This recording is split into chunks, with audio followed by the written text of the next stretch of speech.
Welcome to our instructional video on how to solve for the variable in a linear equation. In this video, we will be solving the equation 6 times x minus 3 equals 15. We will walk through the steps together to find the value of x. Let's get started. In step 1, we start with the equation 6x minus 3 equals 15. Our goal is to isolate the variable x on one side of the equation to find its value. To begin, we need to eliminate the minus 3 from the left side of the equation. We do this by adding 3 to both sides of the equation. Adding 3 to both sides keeps the equation balanced because whatever we do to one side, we must do to the other. So we have 6x minus 3, and we add 3 to both sides. 6x minus 3 plus 3 equals 15 plus 3. On the left side, minus 3 plus 3 cancel each other out, leaving us with just 6x.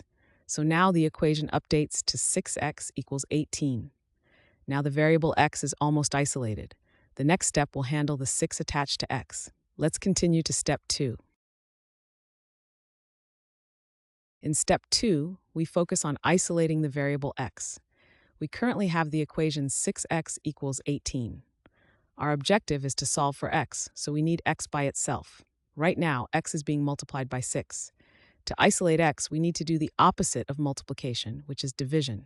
So we divide both sides of the equation by 6. This keeps the equation balanced because whatever we do to one side, we must do to the other. We have 6x divided by 6 on the left side and 18 divided by 6 on the right side. 6 divided by 6 is 1, leaving us with just x on the left side. 18 divided by 6 is 3, giving us 3 on the right side. So now the equation simplifies to x equals 3. We've successfully isolated the variable x and found its value. This is the final step. Therefore, the value of x is 3. Thanks for watching. I hope this video has helped, and if it did, please drop me a like.